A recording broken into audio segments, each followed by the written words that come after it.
Welcome to Mock Trial Masterclass, your guide to controlling the courtroom. I'm Luke and I want you to be a mock trial master. Let's talk about how you can make that happen. All right, guys, I've been looking forward to this one because what we're going to do in this video is continue our Can ChatGPT Do Mock Trial series. We've looked at opening statements, we've looked at direct examinations. Now it's time to look at cross-examinations, which are probably the most fun part of mock trial. And why I'm super excited about this one is the witness that we're going to use for this example. I have picked out one of the worst witnesses that I've ever encountered in mock trial. This was from my second year competing in college mock trial at Belmont. Is an expert witness that I got to cross. The defense called this witness, so when I was on the plaintiff's side, I would cross this witness. And it was one of the easiest crosses I ever did. This was Zoom mock trial, and so I had a sheet of paper next to me with just a list of everything bad about this witness, and I would usually go third, and I would just go down that list until I ran out of time. It was so easy. This witness was so brutal. So let's see if ChatGPT can have just as easy of a job as I did when I would cross this witness. So here's what I've done. I've fed ChatGPT the affidavit for this witness. Dr. Cannon is the name of this witness. Again, an expert for the defense in a poisoning case. We're going to learn about whether someone was poisoned or whether they died from another cause.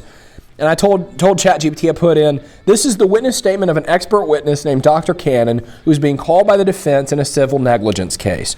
Based on this statement, write a cross-examination for the plaintiff attorney to deliver. It should be 6 to 7 minutes long. Let's see if ChatGPT can give us something good to work with. All right, we have the results, and just looking at them without really reading anything, this looks like it's going to be a real problem and really bad. Okay, good morning, Dr. Cannon. Let's delve into your expert testimony, shall we? Good night. If an attorney gets up and I'm scoring around and they say that, let's delve into your expert testimony, shall we? That score's going down real fast. All right, number one, conflict of interest. I do like that it has it, if you can see this if you're watching on YouTube, broken into topics. I love doing that when I'm writing a cross-examination, whether when I was competing, writing it for myself, now helping my students write their cross-examinations. I find it very helpful to do that because it helps your mind stay focused on what you're trying to accomplish, right? You're not just reciting memorized questions. There's a goal there. You're trying to prove something specific, and breaking down your crosses when you write them into categories like this can be helpful. So I'll give ChatGPT a hat tip on that. You mentioned your relationship with Detsky, Roach, and Rodent Killer, a significant client of Garner Consulting Incorporated. Is it accurate that their CEO, Eli Harrison, expressed concern about your involvement in this case due to potential implications for their business? Good Lord, what a horrible question to open this thing with. So this witness was terribly biased, had like all these connections to the defense and all sorts of like money he was going to earn if the defense won this case. And instead of pointing that out and just saying, you have this connection, you're biased in this way, ChatGPT's decided the best thing to do is just ask him, are you concerned? Do you think you're biased? What do we think a witness is going to say to that? Do we think a witness is going to be like, yeah, I think, now that you mention it, Mr. Lawyer, I am biased, right? No shot. Right, and it's an open-ended question too. With cross, we want to ask short, punchy questions that the witness can't wiggle away from. So for example, if I was taking this point that ChatGPT just made, again, I'll read it again. You mentioned your relationship with Detsky, Roach, and Rodent Killer, a significant client of Garner Consulting, Inc. Is it accurate that their CEO, Eli Harrison, expressed concern about your involvement in this case due to potential implications for their business? Right, so let's break that down. Here's how I would ask that. Now, Dr. Cannon, you work for or with, I don't remember the exact details, Garner Consulting, Inc. Garner Consulting, Inc., as the name suggests, Dr. Cannon, that's a consulting firm. They pay you money, you do consulting work for them. So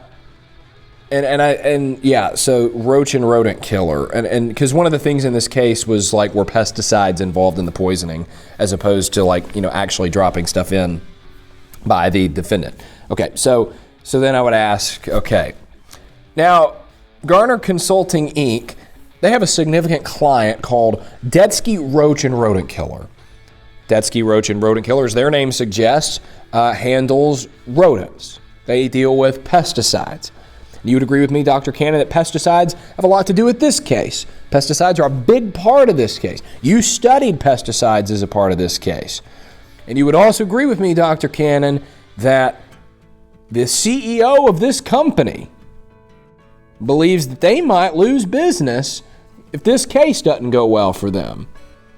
They believe that if this jury finds, you see where I'm going with that, right? The questions are short and punchy. It's not just this like long novel question. And when you break those questions down really short like that, there's not a whole lot of places the witness can go other than just to give you your yes. Okay, let's move down to number 3, lack of physical examination. You mentioned not having access to the victim's body nor conducting any tests yourself. Without direct examination or tests, how can you confidently rule out alternative oh gosh. This is what I would call a home run question, which is what you want to do in a cross-examination is you ask the witness questions that lead up to the point of a home run, right? So for example, with bias, which we just looked at a second ago, we asked the doctor, you have this connection, this relationship, this writing on the case, they're not going to like this, whatever. We don't then follow that up with, so you're biased, aren't you, right?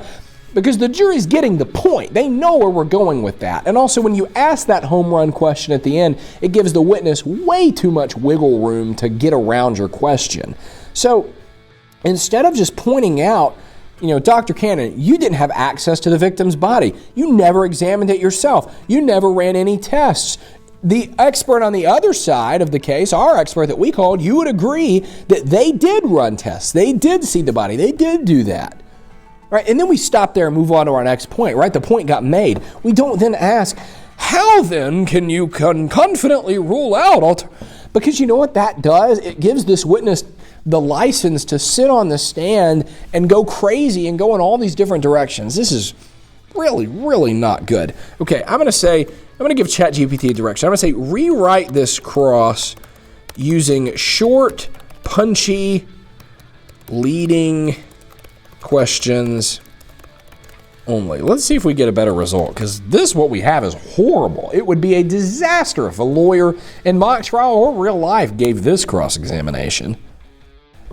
All right, we have the result from me telling it to make the question shorter, more punchy, and leading, and it's not a whole lot better.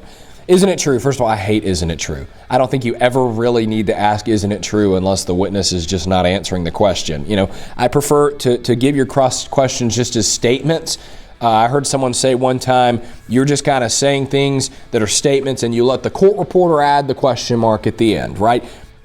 So I don't think you need isn't it true. It's a filler, it's a crutch. But isn't it true that Detsky Roach and Rodent Killer CEO expressed concern about your involvement in this case? Okay, good fact, just asked poorly. I would just say, and you got to break it down a little bit, right? The jury's not going to know who Detsky Roach and Rodent Killer. You're not going to know why the CEO is relevant to this case. Break it down a little bit more.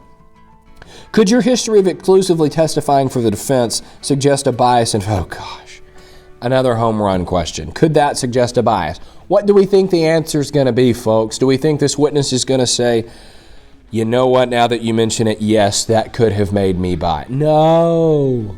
This witness is going to go on and on and on about their credibility and all that, because we're not asking tight questions, even though we told ChatGPT to ask tight questions.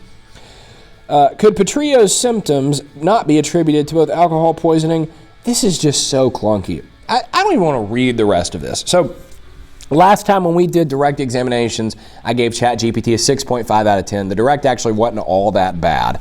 The opening kind of sucked when we did that, but if you gave the opening, you'd get some funny looks, but it would get by. If you gave this cross-examination or the one that came before we gave it the more specific prompt, your score would be a 2. It would be a complete debacle disaster for you in a round. So moral of the story here, first of all, 1 out of 10 is what I'm giving this cross-examination.